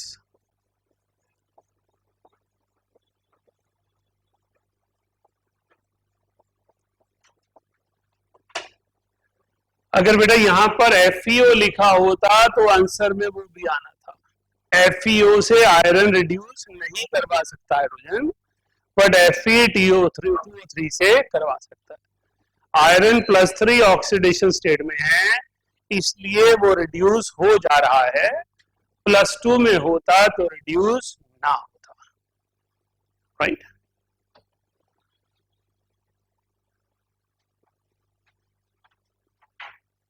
So this is all about your sheet 1. Low energy of activation means the amount of heat required to carry out reaction is small. जैसे फ्लोरीन है, it reacts in dark. It means it does not require heat for activation. Rest all जो चीज nature में stable exist कर रही है उसे थोड़ी बहुत हीट चाहिए होती है रिएक्ट करवाने के लिए, राइट। कई बार हम वो मैकेनिकली दे रहे होते हैं, जैसे घर में हम चीनी को घोलना चाह रहे हैं तो हम चम्मच पकड़ के घोल देते हैं।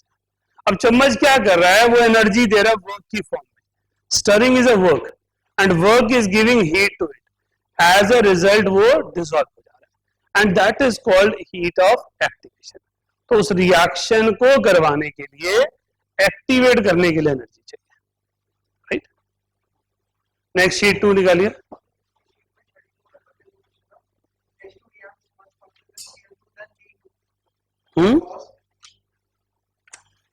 33 में, अच्छा आगे पीछे हो सकता है।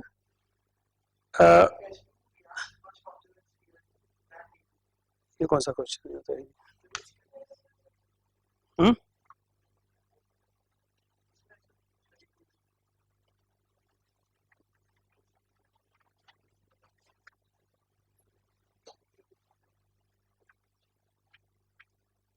ठीक है, तो हाइड्रोजन जो है वो उसकी बॉन्ड एनर्जी कम है और D2 की बॉन्ड एनर्जी ज्यादा है, तो बॉन्ड टूटेगा तो रिएक्ट करेगा, right.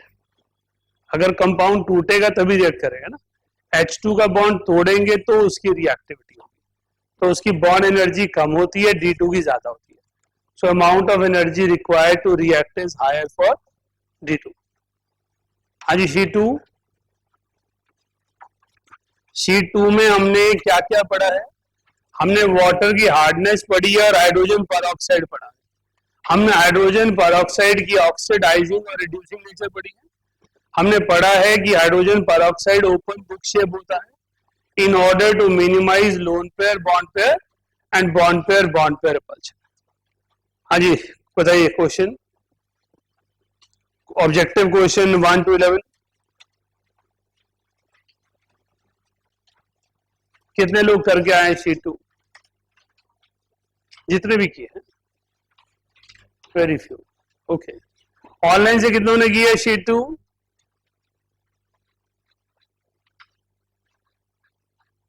No one had raise hand, Chelsea only. तो बेटा सबको करनी चाहिए, बार बार बोलता हूं काम करो करो करो, करते नहीं, फिर जो चैप्टर आप छोड़ दोगे वो वीक हो जाएगा। हाँ जी चलो, इनके बहाने से जो जो क्वेश्चन है, क्योंकि आप देखते ही हो ज्यादातर क्वेश्चन सबके सेम ही होते हैं डाउट्स, तो जो इन्होंने किया उसके जरिए आपको भी पता चल जाएगा इन क्वेश्चन में क्या सोचना था। बताइए फर्स्ट पेज। हाँ जी, second and third,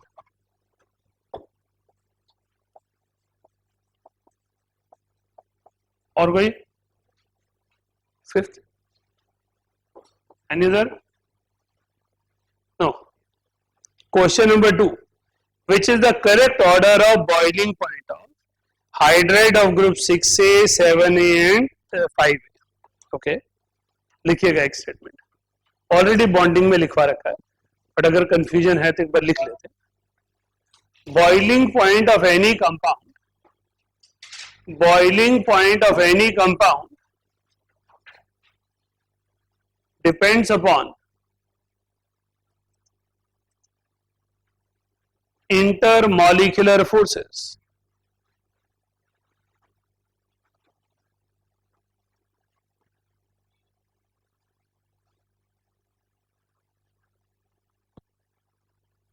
Which include van der Waals forces and hydrogen bonding. which includes van der Waals forces and hydrogen bonding.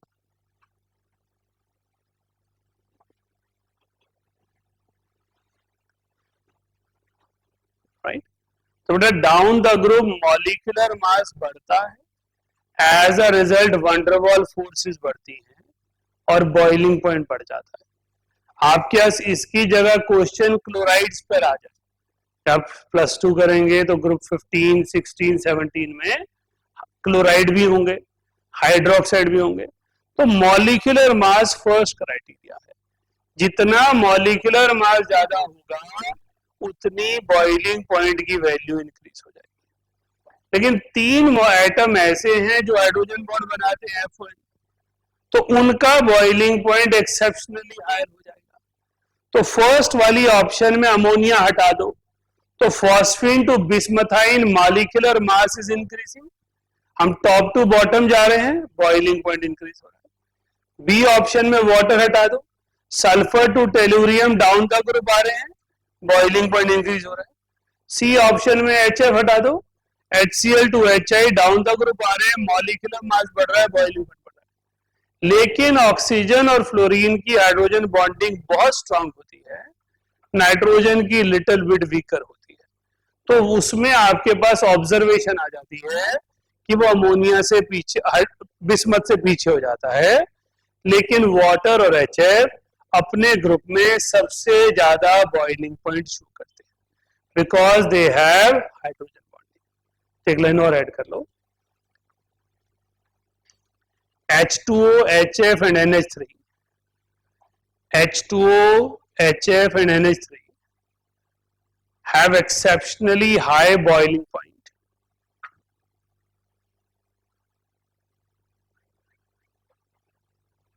Due to their ability to form,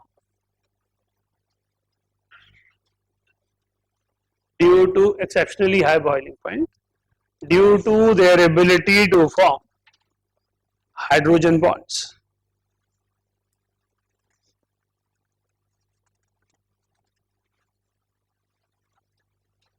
Right? तो बाकियों में regular order है, उनमें exceptional है। Third में heavy hydrogen, heavy hydrogen आ जाए या heavy water आ जाए, दोनों का रोल है रिएक्शन मैकेनिज्म स्टडी करना। क्योंकि जो आपके पास स्लो, जो हैवियर एटम्स होते हैं, केमिकल रिएक्टिविटी उनकी सेम है, लेकिन उनका रिएक्शन स्लो होने के कारण उसे ट्रैक करना आसान होता है। राइट? फर्स्ट शीट में लिखा है, deuterium used in the preparation of heavy water, as tracer for studying of mechanism of reaction and as radioactive projectile। तो ड्यूट्रियम के ये 3 फंक्शन हैं।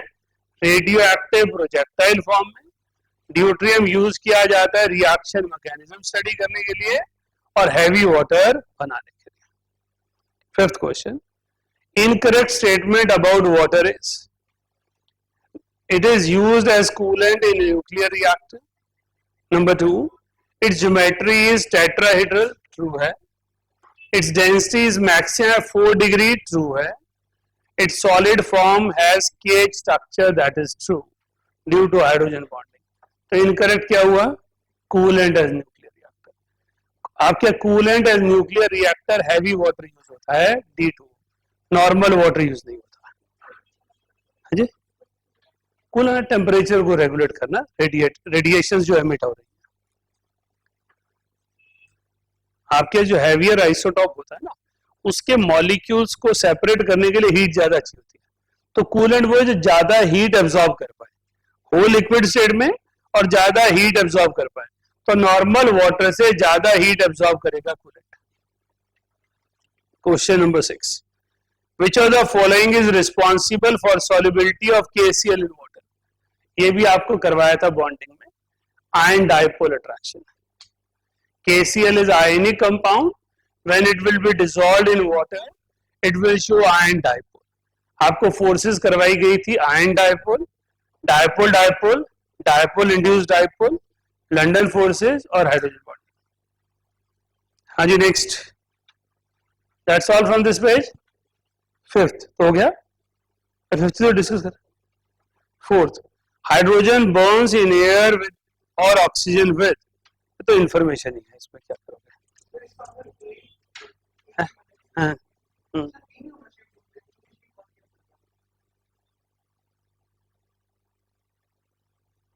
वो दोनों ही सेम ही चीज था, बस छोटा सा एक फर्क है, पेल ब्लू हुआ तो खाली ब्लू नहीं है ना वो, तो उसमें थोड़ी और स्पेसिफिकेशन कर दी, तो शीट 1 में मॉडिफाई कर देंगे।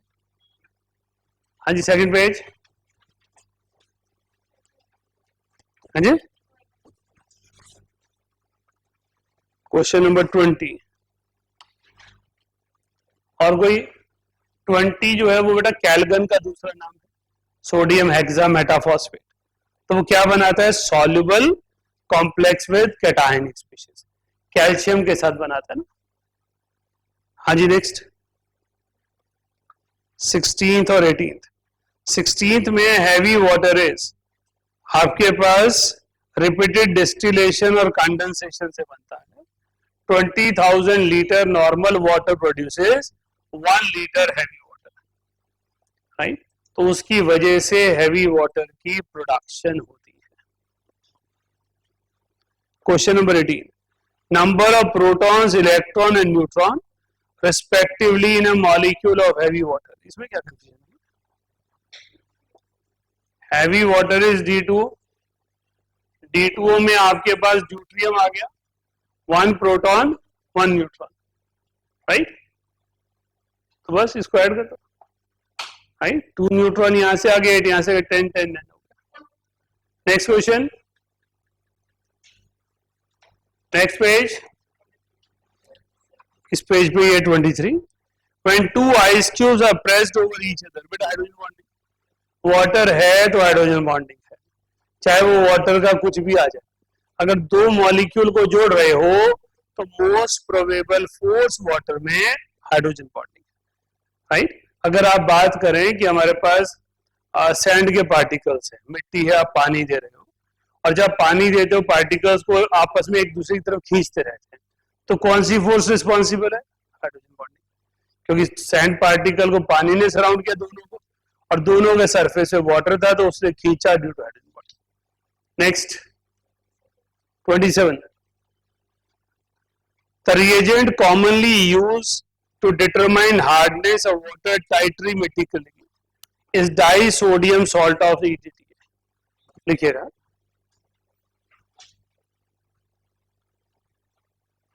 EDTA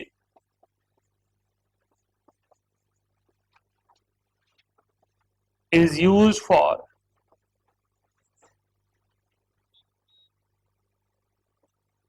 volumetric estimation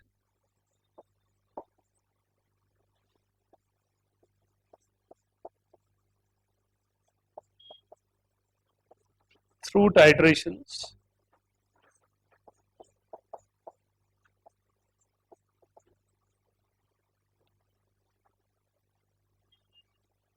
to measure hardness.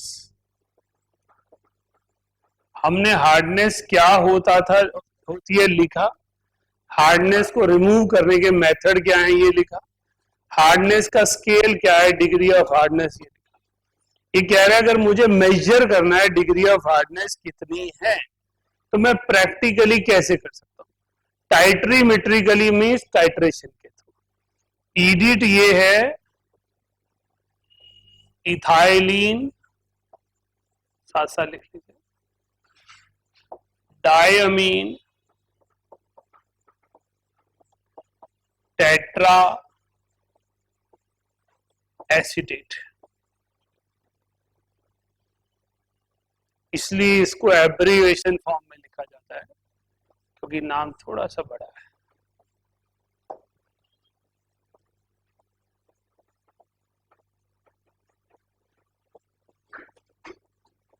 ये स्ट्रक्चर है इसका।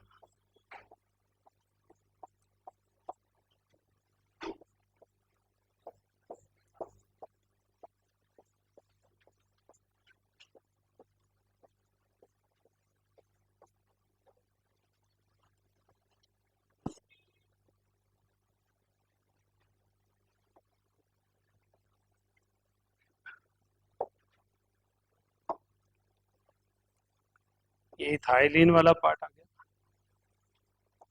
ये डायमीन वाला पार्ट आ गया,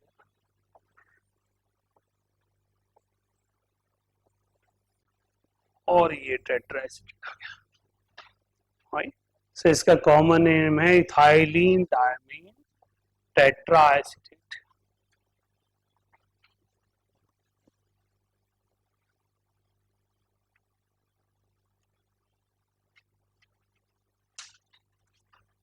ज्यादा बड़ा है, भाग्य बड़ा मुस्कुरा है यार, क्या क्या पढ़ाते रहते हो।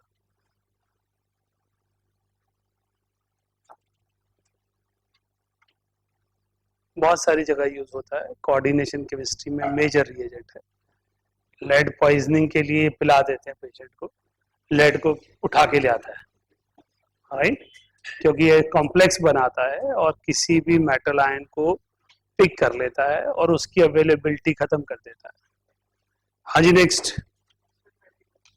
32 ग्राम per litre concentration of H2O2 having 22.4 volume limit. आपको पढ़ाया था ग्राम लीटर के लिए क्या करना है, 3.035 से मल्टीप्लाई कर दो बस। 33 bleaching property of hydrogen peroxide is due to its ability to liberate nascent oxygen. Bleaching property होती है नेसेंट ऑक्सीजन देना, राइट। सारे bleaching agent generally oxidising agent होते हैं, they bleaches by providing nascent oxygen. एक दो हैं जो रिड्यूसिंग है, वो +2 के पार्ट में रहेंगे। हाँ जी, नेक्स्ट बेटा ग्राम लीटर में कन्वर्ट करना है ना, तो हमने जब हाइड्रोजन पेरोक्साइड किया,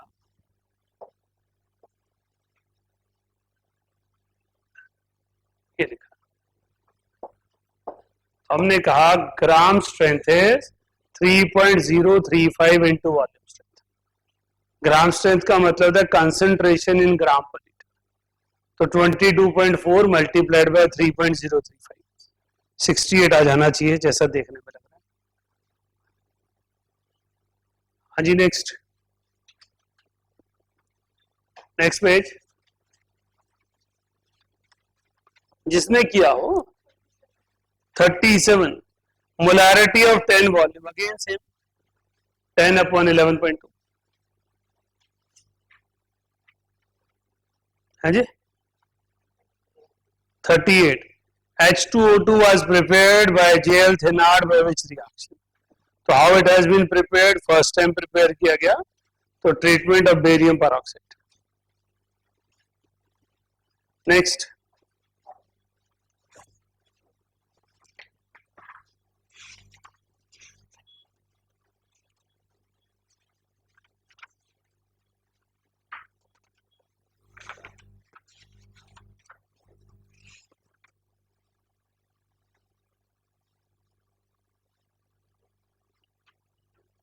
देख रहा था कि डाला क्यों, मैंने जेल थेनार्ड वन डाल देता। चलो question number 40, when H2O2 is added to ice cold solution of acidified dichromate containing ether, the contents are shaken and allowed to stand। Blue colour आ जाएगा CrO5 की जगह, CrO5 की जगह। आपने किया था potassium dichromate on reaction with H2O2 के blue colour CrO5 and finally green colour, right. Next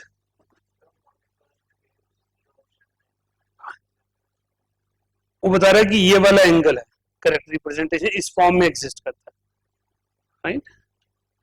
but basically H2O2 linearly arrange कभी नहीं होता, 2D में नहीं आता ना। क्वेश्चन नंबर 31 भी है, what is the approximately weight of H2O2 present in 1 litre sample of H2O2 labelled as 10 volume. बेटा 1 लीटर में ग्राम पूछा है तो ग्राम स्ट्रेंथ ही पूछा है, तो 10 इंटू 3.035 कर दो तो 30.35 ग्राम हो जाएगा। क्वेश्चन को पूछने का सिर्फ तरीका बदला है, what mass is present in 1 litre, it means gram per litre. तो gram per litre is a term of gram strength, तो ग्राम स्ट्रेंथ कितनी हो गई 30.35। Next question 42, how much volume of H2O2 solution labeled as 0.56 volume will be required to react completely with 50 milliliter of 0.1 molar KMnO4. लिखिएगा, लिखवा इसलिए रहा था कि आगे पीछे याद रह जाए आपको, वैसे कुछ ऐसा नहीं है. Question number 42.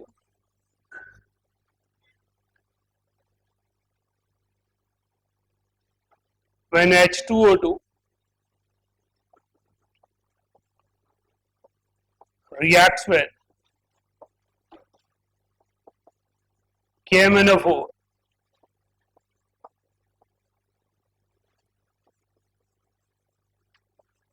then acid base reaction takes place. Then a redox reaction. Then redox reaction is observed.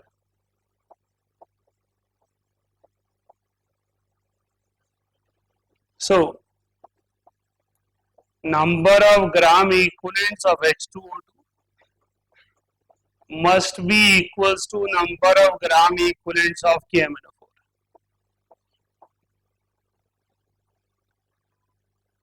तो ये एक H2O2 का जो रिएक्शन है, ये बेसिकली एक रिडॉक्स रिएक्शन है. क्या आप में से किसी को याद है कि KMnO4 का वैलेंसी फैक्टर एसिडिक मीडियम में कितना होता है?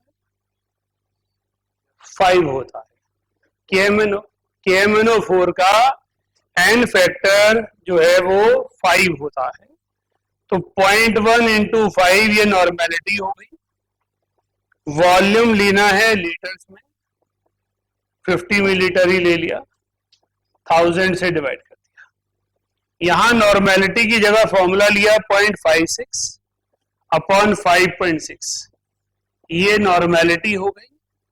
इनटू वॉल्यूम इन मिलीलीटर ले लिया क्योंकि ऑप्शन वैसी है, और 1000 से डिवाइड कर दिया. 1000 से डिवाइड करने का फायदा, दोनों तरफ 1000 कैंसिल हो गया.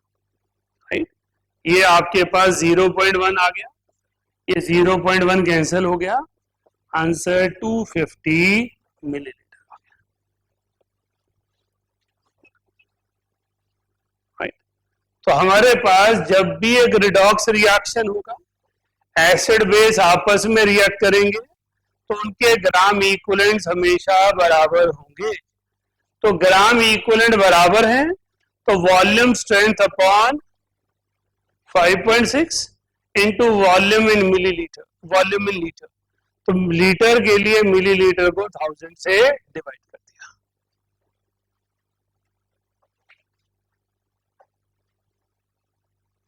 हाँ जी, next question.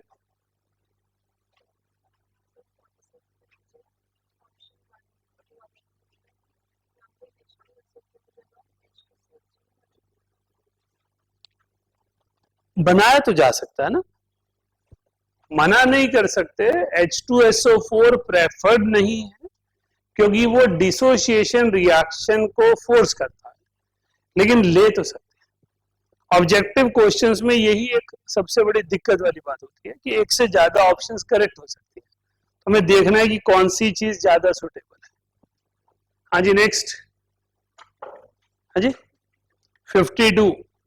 Decomposition of H2O2 can be slowed down by. बेटा, स्लो डाउन करने वाले को इनहिबिटर कहते हैं और एक्टिवेट करने वाले को प्रमोटर कहते हैं. राइट, तो इनहिबिटर्स आर नेगेटिव कैटलिस्ट जो रिएक्शन को रोकने की, स्लो करने का काम करते हैं. डिटेनर होता है रिएक्शन को स्टॉप करने वाला ही. स्टॉपर का रोल है कि वहीं पे टर्मिनेट कर देगा. डिटेनर का मतलब है कि वो रिएक्शन को रोकता है temporary, but it can B restart. हाँ जी बेटा, पर स्टॉपर डिटेनर ऐसे कंफ्यूज करने इंग्लिश लैंग्वेज वर्ड्स लिखे हुए हैं, वैसे बहुत ज्यादा केमिस्ट्री में यूज नहीं होते. इनहिबिटर और प्रमोटर होते हैं. हाँ जी, नेक्स्ट. क्वेश्चन नंबर 50 आया चैट पे. K of H2O2 is of the order of. K का मतलब अगेन इक्विलिब्रियम आ गया. K जो है वो इक्विलिब्रियम कांस्टेंट है. जब कोई भी कंपाउंड एसिड या बेस होता है तो वहां पर K पूछा जाता है. K is referred to equilibrium constant for acid. Right, आपको अभी नहीं चाहिए. K refer to equilibrium constant of acid हमें बहुत ज्यादा समझने की जरूरत नहीं है। हाँ जी, next question 51. Which of the following will not give H2O2 on hydrolysis? Hydrolysis पर H2O2 वो देगा जिसके पास पर एसिड होगा, पर ऑक्सी लिंकेज होगा। जिसमें पर ऑक्सी लिंकेज नहीं होगा वो नहीं देगा। बी और सी तो आपने क्लास में ही किए हैं। H2S2O8 Marshall acid, H2SO5 that is Caro's acid. मेरे पास है HClO4, इसका भी स्ट्रक्चर आपने बॉन्डिंग में पढ़ा हुआ है, इसमें कोई परऑक्सी लिंकेज नहीं है। और डी में हमने पर नाइट्रिक एसिड लिखकर दे रखा है। नाइट्रिक एसिड तो आप जानते ही हैं, ये पर नाइट्रिक एसिड है। तो पर नाइट्रिक एसिड की जब हाइड्रोलिसिस होगी तो हाइड्रोजन पर ऑक्साइड आ जाएगा। नेक्स्ट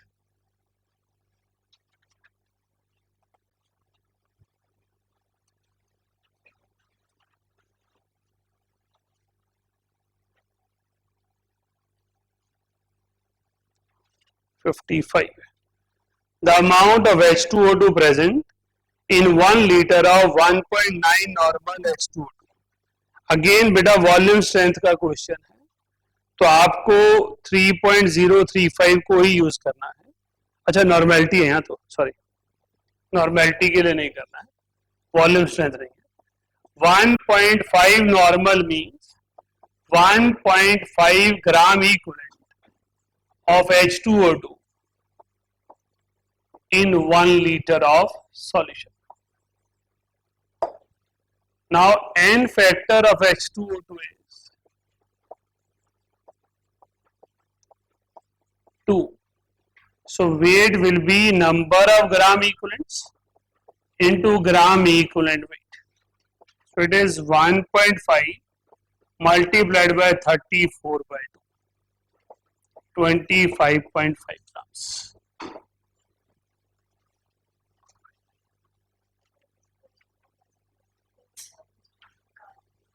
बिल्कुल कर सकते थे, मैं आपको अलग तरीके से कराना चाह रहा था। वॉल्यूम स्ट्रेंथ के तरीके से कर सकते थे। 1.5 इंटू 5.6 वॉल्यूम स्ट्रेंथ आ जाएगी, मल्टीप्लाइड बाय 3.035 मास आ जाएगा। देखो एग्जाम में हम दोनों तीनों तरीकों से कर सकते हैं और वो तरीके हमारी अपनी मर्जी के हैं, लेकिन हम क्लास में जब कर रहे हैं जो मेथड आपको आता है वो मैं क्यों रिपीट करूं, क्यों ना कुछ और एक्स्ट्रा कर दूं। हाँ जी नेक्स्ट क्वेश्चन, नेक्स्ट पेज 66। बेटा ई नॉट आपको करवाया गया था कि ई नॉट की वैल्यू का मतलब होता है हाइड्रोजन के रिस्पेक्ट में इलेक्ट्रॉन लेने वाला या इलेक्ट्रॉन देने वाला। यहां पर इलेक्ट्रॉन देने की कैपेसिटी लिखी गई है तो ऑक्सीडेशन पोटेंशियल लिखा गया है। ऑक्सीडेशन पोटेंशियल नेगेटिव में है तो रिडक्शन पोटेंशियल पॉजिटिव में होगा, राइट। ऑक्सीडेशन पोटेंशियल नेगेटिव में है तो रिडक्शन पोटेंशियल पॉजिटिव में होगा। पर यहाँ पे बात तो इसी की हो रही है। The above equation represent which of the following behaviour of H2O2। तो H2O2 इलेक्ट्रॉन दे रहा है तो इलेक्ट्रॉन देने की कैपेसिटी तो रिड्यूसिंग है, तो इलेक्ट्रॉन देने की कैपेसिटी रिड्यूसिंग है, but it will act as stronger oxidizing agent because E not OP is negative, right. इस इक्वेशन से हमें क्या नजर आ रहा है कि ये रिडक्शन रिएक्शन है जिसमें इलेक्ट्रॉन देगा और किसी दूसरे को रिड्यूस करेगा। Next, any other question? नहीं है। 70. Which of the following statement about oxidizing nature of H2O2 is not true? Oxidizing nature का मतलब है दूसरे सब्सटेंस को ऑक्सीडाइज करना। KMnO4 can not be oxidized by any compound. KMnO4 को डीकलराइज करने का मतलब होता है उसे रिड्यूस करना। तो KMnO4 को डीकलराइज करना universal test of reducing agent है, राइट। अबंडेंस में रिएक्शंस हैं जहां पर रिड्यूसिंग एजेंट की नेचर को टेस्ट करने के लिए KMnO4 डाला जाता है। KMnO4 का पिंक कलर और मैजेंटा कलर अगर डीकलराइज हो जाता है, it means compound reducing agent है। तो H2O2 की रिड्यूसिंग एजेंट नेचर के लिए KMnO4 का डीकलराइज होना रिस्पॉन्सिबल है। क्लियर? कुछ और है क्या? सब्जेक्टिव क्वेश्चन है इसमें, पेज नंबर 8 पर। बताओ।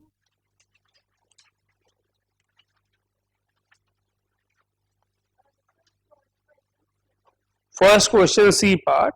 Anhydrous BaO2 cannot be used to prepare H2O2 by reacting with acid. हमने क्लास में किया कि एनहाइड्रस के सरफेस पे कोटिंग आ जाती है, जिसके कारण रिएक्शन रेट स्लो हो जाता है। तो hydrated barium peroxide is preferred. Next,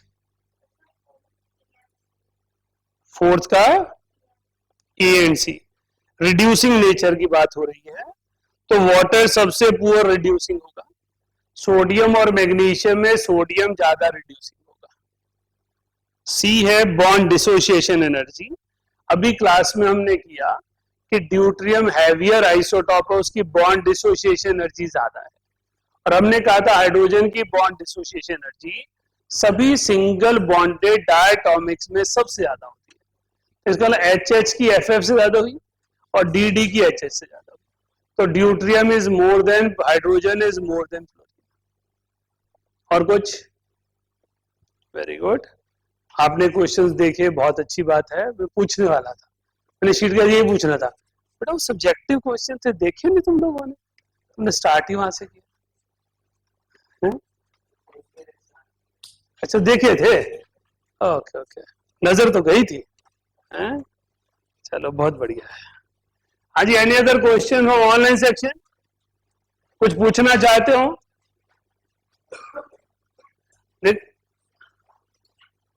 Arjun कुछ बोलने लगा। हाँ जी अर्जुन,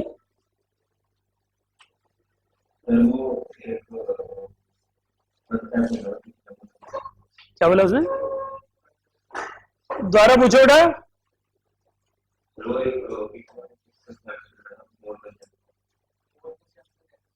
क्या पूछना, बोलो।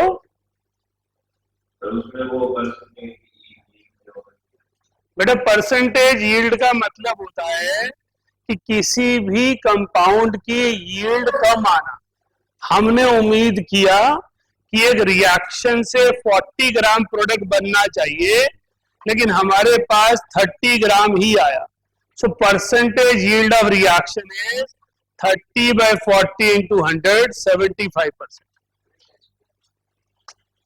नहीं यार, वैसी जनरल आइडिया थी। हाँ, परसेंटेज यील्ड का मतलब होता है कि आप बैलेंस्ड इक्वेशन से पता लगाएं अमाउंट कितनी आएगी, और जितनी अमाउंट आई हो उन दोनों की रेशो ले लें। और कुछ अर्जुन? चलिए देखिए, अब आपको पता है कि आगे रिवीजन शेड्यूल में द्वारा कल भेजा था ना ग्रुप पे।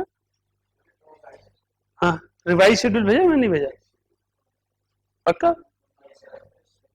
चलो भूल गया हूँ, आज भेज दूंगा। एक मिनट हर तो चाहिए यार। रिवाइज शेड्यूल का पर्पस है, मेरे को रूपम ने याद दिलाया कि उसमें बॉन्डिंग नहीं था पिछले शेड्यूल में, तो 1-2-4 दिन आगे चला गया, तो बॉन्डिंग को बीच में ऐड किया है। अभी जब तक रिवीजन चलेगी, रिवीजन टेस्ट चलेंगे, क्लास 3 o'clock स्टार्ट होगी। सबसे पहले 15-20 मिनट आपको पिछले जिस चैप्टर के बारे में पूछना है, चाहे वो मोल पीरियोडिक ही क्यों ना हो, जैसे अभी अर्जुन का डाउट था। मेरे लिए आपका मेहनत करना, पढ़ना ज्यादा जरूरी है, राइट? आपको कोई भी कंफ्यूजन है वो डिस्कस कीजिए, रिवीजन शेड्यूल को फॉलो कीजिए। मंडे को एटॉमिक स्ट्रक्चर का टेस्ट है मेरे ख्याल से, है ना? तो उसके हिसाब से आपको मंडे को डाउट्स लेने।